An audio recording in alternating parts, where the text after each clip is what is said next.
Drink the Nation is a podcast for thoughtful, informed adults, preferably with a pour in hand. The views and opinions expressed on the show are those of the hosts and guests only and do not reflect the views of any employers, institutions, licensing boards, government agencies, bourbon distilleries, or family members, especially our family members. They've asked us to be very clear about that. This show is for informational and entertainment purposes only. Nothing said here should be taken as medical, psychiatric, legal, or professional advice. If you're in crisis, call a professional. If you're mad at something we said, we suggest journaling or emailing us with civility. We're here to challenge ideas, not diagnose strangers. We're clinicians, not your clinicians, and we have the bourbon to prove it. Let's go.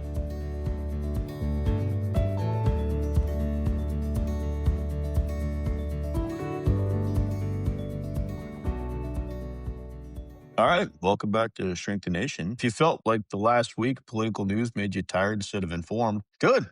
That's the nervous system doing its job. Speeches are louder, symbols are bigger, everything feels urgent, historic, and personal. Tonight isn't about taking sides, it's about stepping back far enough to see the pattern. Because once you see the pattern, the panic loses its grip. This episode isn't here to rile you up, it's here to give you something rare: orientation. You're not crazy, you're not alone, and no, everything is not on fire. Let's slow this down and talk about what's actually happening. I'm David. I got my 20 plus in the military. I'm a board certified psychiatrist. And tonight I'm enjoying Tradewater Kentucky straight bourbon whiskey with a sour mash. A little small batch from Barton's 1792. Still good. I just didn't finish it last time. It's got another run to see if I can make it through a half a bottle of whiskey. We'll see. All right. Hopefully not. Right. Let's make that happen. After the week that we've had. Right. If there's an evening to do this on, it's after the week we've had. I'm Rob, 30 years in the military and 25 in psychiatry. Since David broke the frame last week and made me feel a little jealous, doing shout outs to local breweries, was traveling through the southeastern section of the beautiful state of Ohio, came across a beer by a small brewery called Jackie O's, and it's called Mystic Mama, which lovely can. It is. It's nice. Yeah, apparently that's a microbrewery thing. I guess you got to get attention some way in a crowded, refrigerated section. We need to get our cans all dressed up and maybe people will listen to us more. Right. We might want to take a page out of their playbook. Anyway, IPA, it's lovely. Looks lovely. Which part of the dumpster fire should we go after first? We're calling this one the comeback sermon. Trump's address frames the year as a turnaround story: inherited problems, decisive action, restored respect/prosperity, with the familiar architecture of enemies and obstruction. Sorry, I was only half listening. I was waiting for you to No, shut that's all up. right. Tonight, we're not fact-checking the speech. We're asking why it sounded the way it did and what it means when reassurance starts replacing responsibility. So let's start there. Before we jump in, we've picked three topics this evening, as we normally do. All the topics actually have a theme here. That theme that I'm hoping that we can explore and help both us and our listeners understand is that of the avatar. And I'm not talking about the cartoon, which was amazing, by the way. I used to watch with my son. We ask a lot of our president. We ask a lot of that role. We heap a lot of responsibility and a lot of expectations, a lot of our hopes, frustrations on that person. So their job is to hold that. Hopefully, their job also is to do the job, to be the president and to make decent decisions and to drive the nation forward. I'm not diagnosing anybody. Last week, we played a bit of a thought experiment, imagined scenario in which a federal leader has a narcissistic personality structure. We suspended disbelief long enough to play that thought experiment. I'm not making a diagnosis here, although at some point we should talk about the Goldwater rule and why it really doesn't apply. What I'm really talking about is a structure and a role, a narcissistic personality structure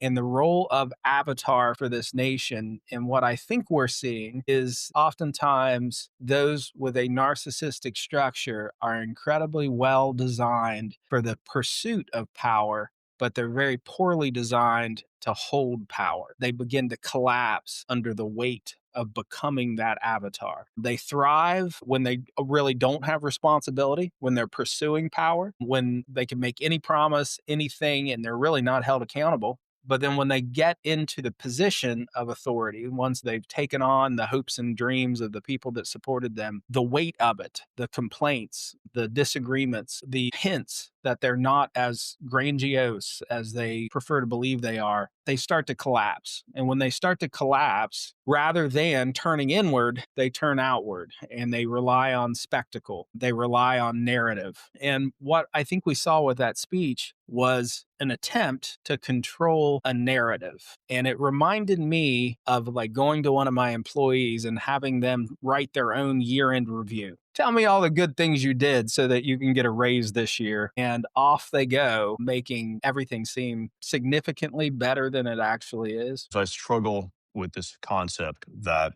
the projection that's being placed upon this particular president is something that was not invited. Yes, we obviously place so much on our presidents that classically does occur. In this particular circumstance, this was invited. This was hours long speeches going on and on about how this particular person was going to fix everything and it was going to happen immediately, and that it would be something economically all was going to be great. Everything was going to be huge. Everything was going to be wonderful. So yeah, there's a lot of projection. However, comma, this may have been invited just a tad. Now we see this speech framing the entire year as this turnaround story. I inherited all these issues. I made all these changes and everything is better. I concur with you. This is invited projection. And it, I'm sure, felt amazing on the campaign trail for President Trump that in that position, he could have all the adulation, zero responsibility. The real test is when someone transitions from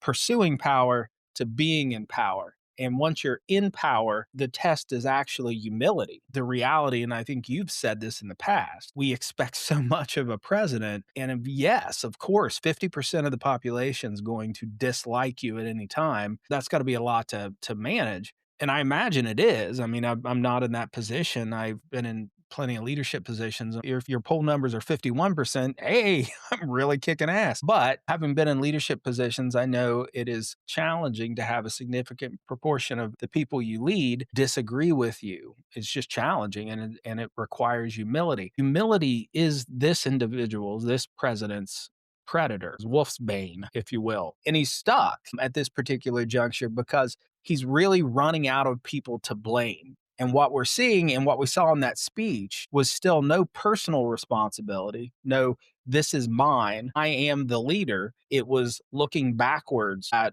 past leaders and saying it was their fault. They screwed it up. Only I can fix it. And look what I've done. Now, as time passes, that becomes a weaker and weaker argument. And what I believe we're seeing is that early phases of the cracks. The avatar is getting ready to disintegrate, and it's just going to get worse. It would only be fair, I think, to offer up the arguments in favor of Trump as president. Why was he elected in the first place? Why not? When for decades you have voters who are experiencing stagnant wages, rising housing costs, declining trust in media and government, although one could certainly make an argument that that was contributed to by the president. And then by partisan promises that don't materialize, the appeal to Trump is that he names the failure bluntly and then refuses to pretend like the system's working. You don't hire a wrecking ball because you love wrecking balls. You hire one because the building won't change. And essentially, people didn't want politeness when they felt ignored. They wanted recognition, which is something that he absolutely gave them. It's a big reason why he was chosen in the first place. He took complexity and simplified it. Yes, absolutely. One could argue oversimplified it. One could argue made promises of on day one, I am going to end the war in Ukraine. On day one, I am going to do X, Y, and Z. It was unreasonable, magical thinking, but it was simplified thinking. And as you just pointed out, there's some really complex problems at this juncture. And we could probably spend the next 50 minutes just ticking through the challenges of this moment. Everything from the impact of social media to AI, stagnant wages, loss of industry jobs, inflation, affordability. Now, as it turns out, paying for health insurance and Jeffrey Epstein files still haven't been released and on it goes. You make a really good point, though. His value to supporters wasn't primarily legislative, it was emotional regulation. He has the tendency to speak with certainty in uncertain times. He refuses elite language and he projects confidence when others hedge. People would say, they don't like everything he does, but when he speaks, he sounds like someone in control. Anxiety in this case is looking for clarity, not nuance. which is something that he provides. He provides clarity without getting into the weeds of how am I actually going to achieve that, which is calming. But the other thing too is like they don't see him as moral. They see him as being honest about being immoral, especially in a system that they already think is corrupt. And they'll say, at least he's not pretending. They're more offended by the perceived dishonesty than by actual bad behavior. He definitely projects that wonderfully. He doesn't apologize for the things he's done. If anything, he's blames everyone else for calling him out on it in the first place. He at least says, yeah, I did that. So what? Well, I would say he doesn't say, I did that. He'll say, no, I didn't, even if there's video evidence to support that, yes, I did. I did Okay, it fair enough. yesterday, in fact. I think, though, people who like him understand that he does these things and appreciate that he doesn't try to hide it. Even when he says, I didn't do it, well, it's right there. I mean, it's very Yeah. clearly. He doesn't try to hide it in the moment. He certainly isn't doing most of these things behind closed doors. It's out there for all to see. They like that about him. And there is an interesting dynamic at this time that fundamentally most people do not trust institutions. And those are all institutions. Historically, there were some untouchable institutions. And at this particular time, those are even starting to be untrusted, such as the military. That was always a incredibly highly trusted institution. And people's trust in the military and what the military potentially, the risks, all of a sudden has become a part of the zeitgeist, a part of the concern. In fact, just this morning, I was watching the news, and that was a big portion of it was a recent interview with one of the Joint Chiefs of Staff, basically being posed the question of, I forget the exact wording on the question, but the gist of it was, would you attack American people? And he said, I will follow legal orders. Now, from an internal standpoint, I think that was a hedge. I think that was him saying, that's clearly an illegal order. I'm not going to follow it. But rather than posing it in such a way saying, no, I will not do that, the statement was in a little more nebulous kind of frame. However, it leaves room for interpretation. A good example of why the people of the population is distrustful or has a growing distrust for the military. But it's across the board. It's most institutions. An honest politician at this particular juncture, if they are inside the system, regardless of how honest they are, even actually probably because of their level of honesty, it does seem to invite distrust by a certain percentage of our fellow citizens because there's this sense that everything's going to be hidden anyway. And the fact that Trump does do much of what he does right out in the open, just right there, right in front of you. It almost fools us into thinking it can't be wrong. It's right there. There's been many things that have been done that have been obviously illegal or wrong, but they're done in the open. What ultimately ends up happening over time is what I think what we're seeing was when at least he's honest, quietly becomes honesty no longer matters. It's a race to the bottom, not transparency. Race to the bottom. Kind of go back to one of the first argument of him being a wrecking ball. Well, that can be helpful when a wrecking ball is necessary, but it can expose rot within the system. Wrecking balls don't build replacement structures. Wrecking balls are wrecking balls. They tear things down, but without some kind of plan to reconstruct, now you have deeper distrust in a system. You have broken things that were already broken, but now they just flat out don't work. And then people become more dependable on these personalities, not less so. And that is a problem, one might argue. One might argue, to our tens of listeners, David just went out in the extreme stance of, that might be a problem. Might be a problem. in the calmest voice you could possibly come up with. That might be a problem. It might be a problem. Maybe not the No, best. I like the wrecking ball analogy a lot more than your previous. What was it? The chariot and the horses and the audience and the emperor. The superego and the id, my friend. Right. That's a throwback to way back to the beginning that I would imagine most people haven't Such a listened to. dick. Yeah. Now for this speech, he was clearly trying to control the narrative. I did find it difficult to watch, largely because that's just not his environment. He does require a live audience. He feeds off the energy in a live audience, and when he's just doing a teleprompted speech in a room in the White House, it almost feels weird because his energy level that he's trying to project doesn't fit. There's not the kind of calmness that you've seen in prior presidential addresses, folks who are good at these sorts of things. He's just not. He's not really a spectacular speaker in that way. He is a good audience guy. He is a carnival barker is what he is. He can get people hyped up. That's a skill of his, and it's one he's actually really good at, better than most, better than many, maybe one of the best. But in this case, just the delivery was weird. It was energy that had no real place to go. And then additionally, it was, at least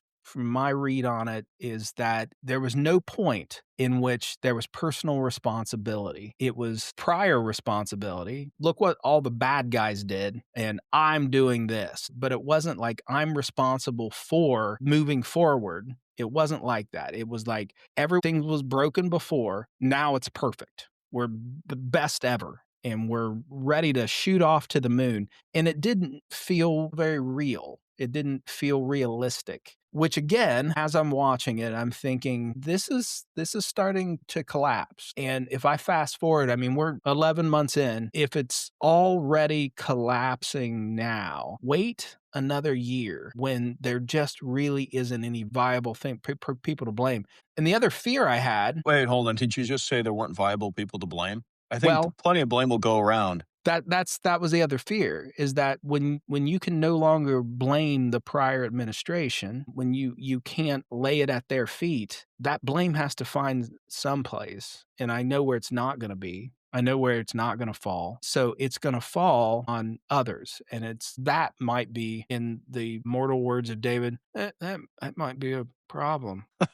Just the timing of the speech to begin with, I think already shows the cracks. And when you have the polls as not great as they have been, the timing of the speech, this wasn't a speech that was coming out here to say, hey, and I thought that there would be some kind of announcement to something. There would be, hey, we're gonna do this, we're gonna do that. But this was Apparently we're going to take off. I mean, we're shooting to the moon, people. definitely, this felt like the speech and the timing of it and the tone of it was, I'm starting to feel the pressure of this position. The polls are showing that things aren't as appreciated. So I'm going to go out here and tell everyone that it's great. And anything that's not great, it's because it's not my fault, which I think you said, I think the avatar is cracking. So yeah, I agree with you. Unless there's significant change and direction injected into this, it's going to fall apart. I'm almost hesitant to use this terminology, but I'm going to use it. He was elected as a savior to those who voted for him. And a nation that needs a savior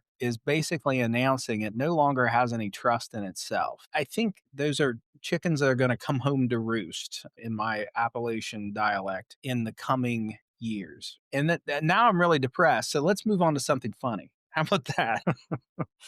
As the wheels start to come off. Let's go to our second pour here. This one is the Patriot Games.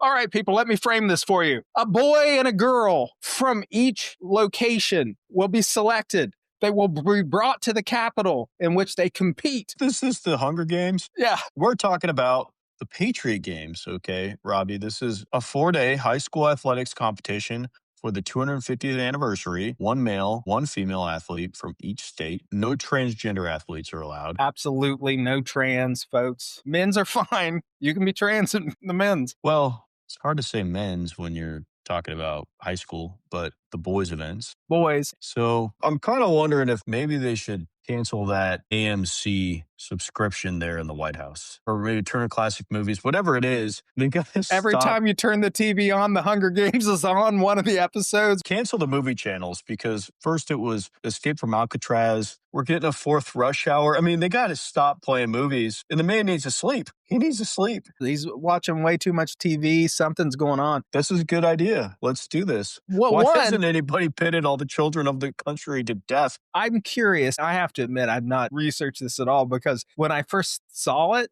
I thought it was an Onion article from the internet. I thought it was completely ridiculous. I mean, I thought someone was making fun of him. And then I saw a video of it, and I thought that has to be AI generated.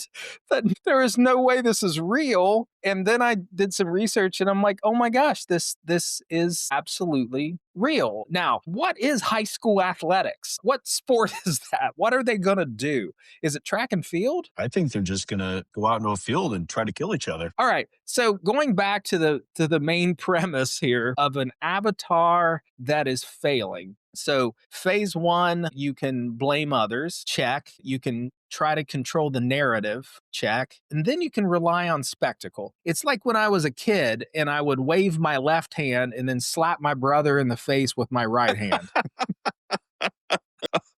I mean, that's the equivalent. It's like, look over here, look over here, look over here. Wham! And so this is spectacle. And, it does call back to the Romans, give them bread and circuses, that if you can keep the people entertained, it's pageantry, which he loves. He loves his parades and he loves his buildings. I guess we're going to get a new Arc de Triomphe or something in DC soon. So there's nothing useful to the American people about this. Nothing. There's not a single useful element to this. I think it's falling under Health and Human Services. I think it's like, Kennedy's going to like officiate this thing. It's going to be about physical Oh my health God, I or hope he does it whatever. with his shirt off.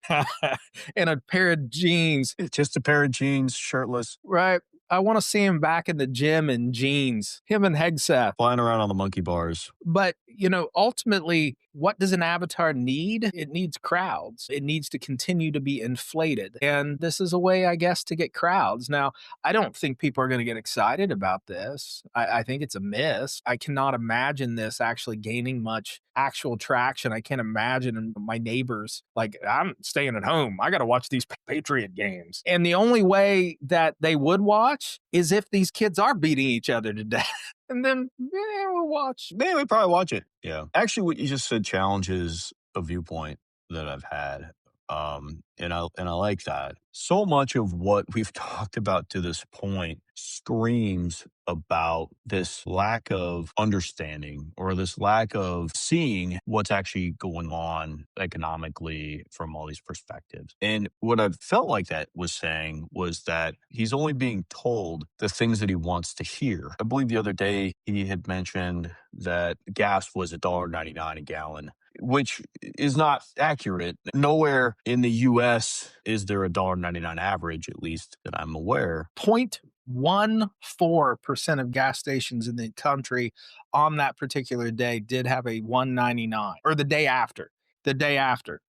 0.14. 0.14%. Okay, so there were gas stations, but the average was significantly higher than that. Significantly. And we're all paying it. So it's not like we fell for that. I don't know. Is it a fall for it, or is it this is what he's being told? So is he lying? When's the last time you think he actually filled his own car up with gas? Ever? Never? Ever, yeah, never. But that's Yeah. what I guess that's the thing is if somebody is telling him this, if this is what he's being told by the people around him, that, hey, look, gas is $1.99, and then he goes out and says it. Is he lying, or is he just conveying what he believes to be reality? The problem, obviously, being that the rest of us paying for the gas just filled up my car like $4.50 a gallon. So this reminds me of that Seinfeld episode where Jerry was going to take a polygraph and he went to George, of course, to ask how to get past the polygraph. And George said, I can't teach you how to do it, but it's not a lie if you don't think it's a lie.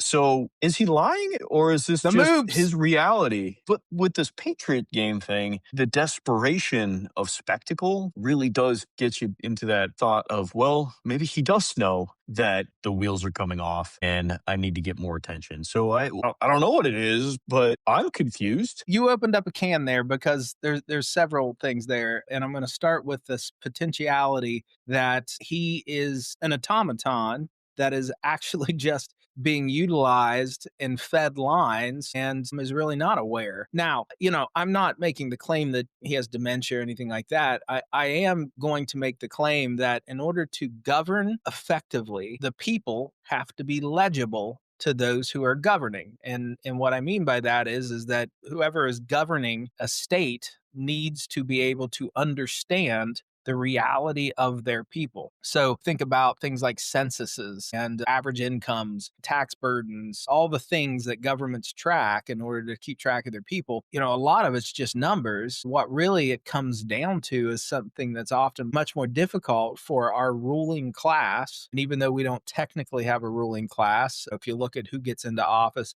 and how long they stay in Washington, D.C., we do have a ruling class. And the longer you're in the ruling class, the farther away you get from the reality of being an American citizen and what it's actually like. Now, factor in that this is a billionaire who has never known what it's like to struggle financially. He's never known what it's like to get out of your car and fill up your gas tank and look at the gas prices. He's never went in and bought eggs. And when he was talking about eggs in his speech, I found it ridiculous because this is a guy that's never been to a grocery store in his life. He has never been to a grocery store. And I guarantee that. I don't have any science to guarantee it, but I can almost guarantee it. So if you're that out of touch with what it actually is like to be an American citizen, a person, just an average Joe, how can you lead that nation? Now, they've done it for years. We've had lots of very wealthy presidents. That's not atypical, but the extent of his disconnect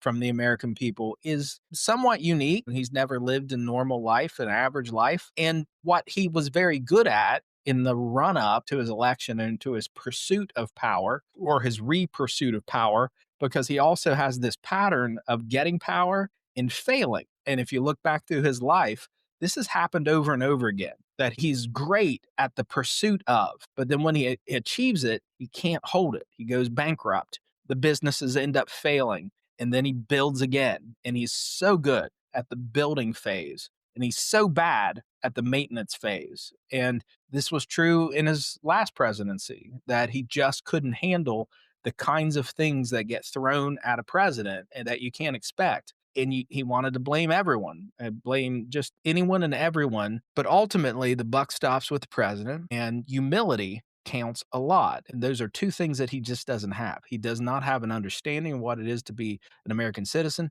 and humility is just not in his wheelhouse. So what I think we will see is that the avatar, him as the avatar, he did well, that he basically was just absorbing and amplifying the very simple, non-nuanced, I won't call them simple because their concerns are actually legit, but they're non-nuanced, and he simplified them and he intensified them, he concentrated them, and then he pushed them right back out into the crowd. And that's how he gained power. But now he's in a job that is ridiculously nuanced and complex. Nuance is what they start the day with, nuance is what they have for lunch, nuance is how they close their day. So it's really complicated. And this is where he's going to fail, to not be able to handle. And we will see him try to continue to simplify, simplify, simplify things that just can't be. And one of the ways to do that is put on a spectacle, put on a show. He knows how to be a promoter. He'll try to promote it, make it a big deal. This will fall flat. This is not something that's going to catch. No one's going to be interested in this. I have no interest in watching a bunch of high school kids. Fight to the death? Well, engage in athletics, whatever that is. It would probably be push-ups and sit-ups. Running around a track and I don't know. I don't know what they're going to But do. what if they're playing pickleball? I definitely don't want to watch that unless they get to come up with their own team names. And I guarantee you how many of them will be erotically bent, like paddle me or what. I would watch that. I would watch that just for the funny factor. But yes, this is simplification. This is creating spectacle. This is me waving my left hand so I can smack my brother in the head with my right.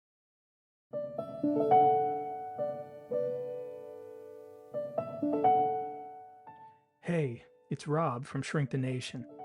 As my friend David so eloquently states at the beginning of the show, we are clinicians, but we're not your clinician. We love to joke around and dive into the tough topics, but there's something really important we need to say.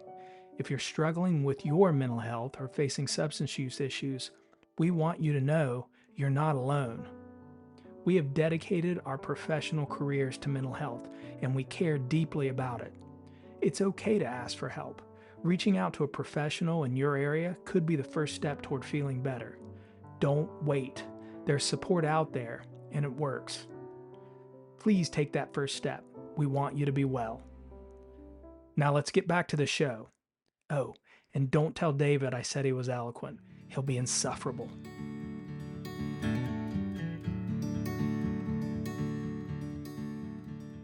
All right, so we'll get to our third pour. When the White House becomes a comment section, reports are describing new plaques beneath presidential portraits that read like pointed judgments, praise for some, mockery for others, prompting backlash, including criticism from friendly media voices. It's a move that looks less like civil continuity and more like public branding warfare. So, for our tens of listeners, there's now a hall of presidents in the White House and has pictures of each president. And then it has on a bronze plaque, like a short biography, their accomplishments, whatever. And they've become interesting. One thing, the photo of President Biden is now a photo of an auto pen, which is a new concept for me. I didn't realize an auto pen existed, but as it turns out, it does. And apparently, lots of politicians use them because they sign lots of things. I would like to have an auto pen because I sign a lot of things. But so it's a photo of an auto pen. Can you read? Do you have what the plaque says for Biden or for Obama? Or any of them, because they've all been interestingly edited. Yeah, for Biden, it says Sleepy Joe Biden was by far the worst president in American history,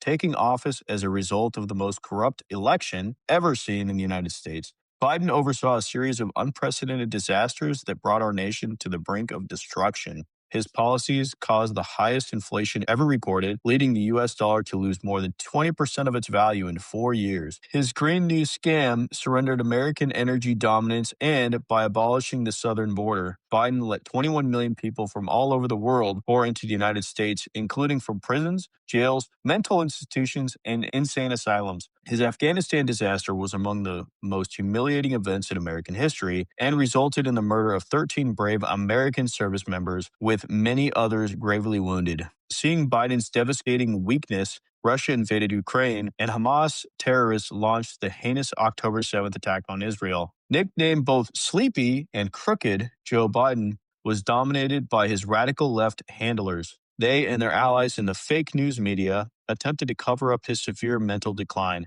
and his unprecedented use of the auto pen. Following his humiliating debate loss to President Trump in the big June 2024 debate, he was forced to withdraw from his campaign for re-election in disgrace. Biden weaponized law enforcement against his political opponent while also prosecuting many other innocent people. He left office issuing blanket pardons to radical Democrat criminals and thugs, as well as members of the Biden crime family. But despite it all, President Trump would get reelected in a landslide and, all caps, save America. It's like a Truth Social post. If you have to carve your enemies into the hallway, you're not strong. You're haunted. That said it all. Do we need to go any further? No, we do. We do. Well, if I was part of the White House press corps, my only question is, hey, can you spell classy? So this actually does fit my avatar theory, believe it or not. So you do something like this when you need your environment itself to affirm your self-image. It's a structural tell. The self needs reinforcement by architecture, that it's just not enough. His self-image, the avatar's image, is drifting, is deflating. And when you have to prop yourself up in bronze, you're really not trusting history to do it for you. And this one's really stunning. And part of it's just a lack of class. I mean, it really is a lack of humility and a lack of class. That's distressing in and of itself, and it's unprecedented. Certainly, there have been other presidents in history who have not liked their predecessors. Without a doubt, politicians compete at a very high level against one another, and that often creates some animosity. But they've had restraint because they've had respect for the office. And this is a utter lack of respect for the office of the President of the United States. It was also rewriting history that, as it turns out, there's zero evidence whatsoever to support that the 2020 election was anything but fair. No data, no evidence. And because of all those lawsuits, it's been looked at. So nothing came of it. And to this day, even though the group is in power, if there was that much evidence, just send it out, show us. It's just not there. There's nothing there. But this is a stunning example of a lack of respect for the office of the presidency. I guess more than just saying I didn't like the guy before me, it's saying I don't particularly have respect for the position that I'm currently holding enough to follow the norms and the typical rules that are there. So yeah, I mean, I agree with you. I just wonder if it's bigger. It's that the presidency is a reserved position. I mean, it is one where you follow the norms. As I was even reading it, I wonder who wrote that. I think I know who wrote that. Well, and I guess that's just it. It would be why? Why give free rent in your brain to your predecessor like that to take the time? I mean, it took me that long to read it. How long did it take to write all that that could have been done, spent doing the job? Well, Just since the it job. sounds stupid, not long. I think that was a stream of consciousness rant. I don't think that was a thought out. No one was worried about where's the comma and the periods go. This was Clearly, that's why it's so hard to read. It's disappointing, I think, that the pressure of the position of the office is getting to the point that rather than, again, trying to actually be the executive, make the changes, especially when there's so much power. I think one of the disappointing things to really look at is when you have the legislative branch abdicating their position as much as they have to let really anything happen rather than just going forth and making change to type out a rant and then say, put this on the wall. And I feel terrible for the poor person who had to make that. Somebody had to make that. Somebody had to go and do AutoCAD or something and actually have this thing printed and get rid of the old plaque. I think we all understand that at some point he won't be there and it'll and this change. will all just go back. Yeah, it'll just go back to whatever the previous bio was, as will his.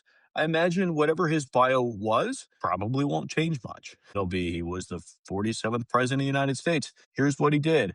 Mhm. Not he ruined this hallway with Chris. It just Well, won't be that. from last week we ended up talking a little bit about those with a narcissistic structure have difficulty casting out into the future and a future that they do not exist. And because of that, because they cannot really envision a scenario in which they are not the main protagonist, these are the kinds of things that happen. These are the kinds of things you do when you're not really thinking down the line. And the fact that when you cease to exist, so does all this. There's a reason there's some continuity of history, and that's usually because it's just. And over time, this is going to leave. So it does make me question his sense of his place in history. So this strikes me as someone who's trying to freeze their place in history in bronze. That, if I put it in bronze, and I'm surprised it wasn't in gold, but except for Biden's would have been in bronze. But when you try to freeze it like this, it's not real. I think it's serving a psychological purpose, but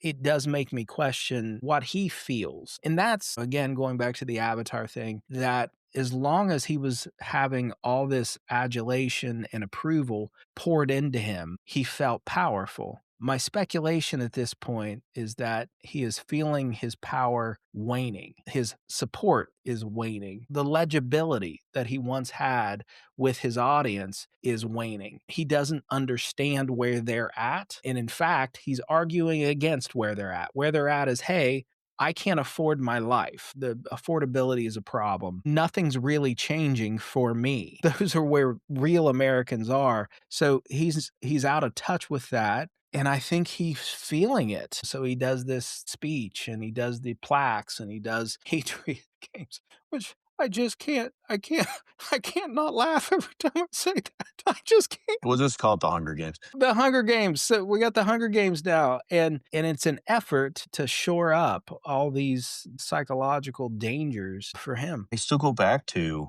at what point in like even just in history, when you go back and look at this, do you say it's because he didn't want to hear the truth? And so he surrounded himself with people who just wouldn't tell him the truth? Or do you say they're the ones who are just telling him what he wants to hear? And like, is it all of it? In medicine, we often talk about positive feedback loops, and they're usually very bad things, and they usually lead to really bad medical problems. And a positive feedback loop is one that feeds in on itself. So this thing increases, which causes that thing to increase, which causes the original thing to increase, which causes that thing to increase. And it becomes a cycle that just goes out of control. And I think that's what we're looking at is a positive feedback loop. This is a man who likes to dictate his own reality. Is it part of the narcissistic structure? Yeah, it is.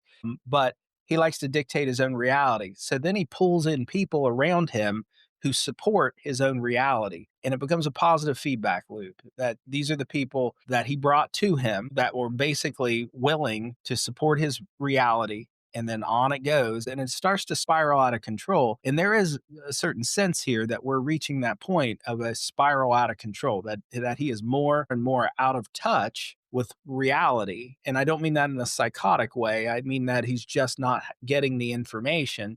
He has no background to have the basis of that information. He's never put gas in his car. He's never gone to a grocery store. He doesn't even know the right questions to ask. He's also not engaged with his populace. For a long time there, he was out on the road. So now, I think he was actually talking to his supporters?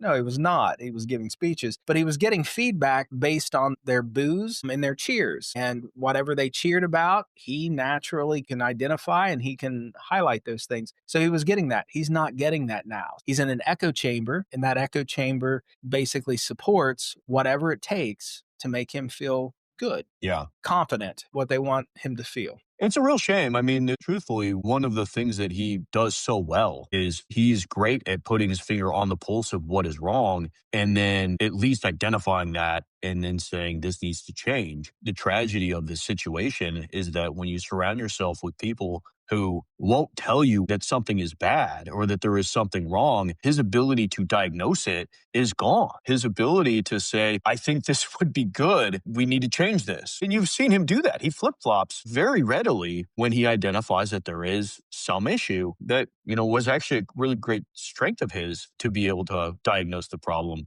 But he's just not hearing it now. He's being told, he's being fed by his own desire to only hear that things are going great. But now, as he's hearing that things aren't great, he doesn't seem to be able to hold that. He seems to really struggles with it. And we pointed out this entire episode, blames somebody else for it. And he's not putting his fingers on the pulse to say, let's change it. Let's go in a different direction. I think driven by him and driven by the people around him. In separation from the pulse. It hamstrings his ability to do what really got him the position in the first place. Yeah. So I haven't done a quote. So David Drink, this is a Right. quote from George Orwell. He who controls the past controls the future. And that's from 1984. When I saw this story, I immediately thought of Orwell. Actually, the immediate thought I had was, this is Orwellian, but this is an effort to control the past, that you can reframe the past, you can rewrite the past. And if you can rewrite the past, guess what? You also have control of the future.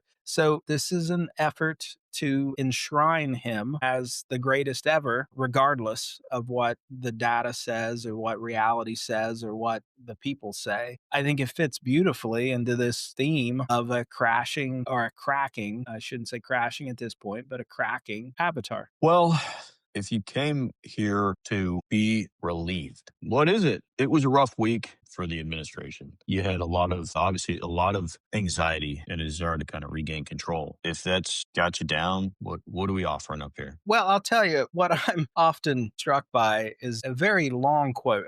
Drink again. A long quote from Carl Jung. And I'm going to paraphrase this quote because ultimately it's a paragraph long. But basically, he talked about what is the value of psychotherapy. And he said, psychotherapy is not designed to alleviate your distress. It's designed to bring understanding and make you be a full-fledged adult. That is an incredible paraphrase. So I'm not really offering relief today, other than the image of me waving my left hand and then smacking my little brother in the face with my right. That might bring you some joy, maybe, particularly if you know my little brother. What I'm offering is maybe some insight, some understanding that you can see it from this frame. I know personally, one of the reasons we started doing this was because of our own anxiety about what was going on, and we were struggling with it, and we were overwhelmed by it. And what this show has helped us do is drink more, and that's probably positive.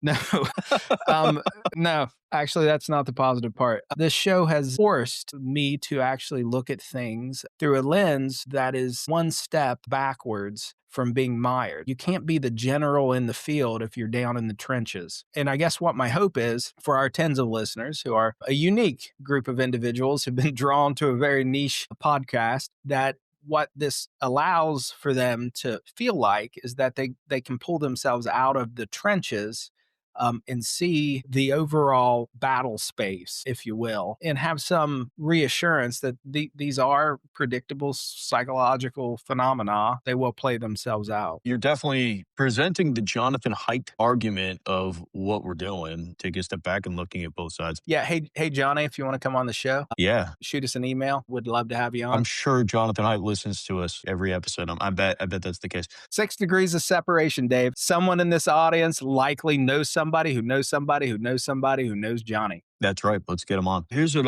I'll say is if the circus is starting to concern you, it does look like the train's about to break down. If you like this circus, well, enjoy the show for the time being. Hopefully, you'll figure out that the thing that made him so popular was his ability to look at the problems and actually come up with some kind of idea for solution. I would not hold my breath. I mean, you just gotta start doing that again if that's how he wants to make it through this. But otherwise, it looks like Rome is a burning. All right, prescriptions. God.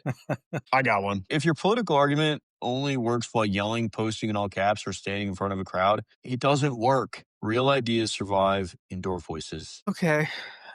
Politicians must stop drafting teenagers into adult anxiety. Let kids run around a track without turning them into symbols. If your arguments need a pep rally, your argument is weak. If you feel the need to rewrite history immediately, you're not confident in the present. Time is the only endorsement that matters. Anyone rushing it is nervous. Americans must stop using speeches as emotional medication. If your heart rate drops because a man on TV sounds certain, that's not clarity, it's sedation. You're not informed, you're being regulated. Well, thank you for all those who decide to stick around. Hopefully your pulses are a little bit slower. Your blood pressure has gone down just a touch. We're all working through this and we'll make it. So go ahead and smash that subscribe, hit like, share with everybody that you possibly can. Just don't do it on socials. Right. Stay off social media. Well, that was it. Except for us. All right, we'll cue up that music and we are out.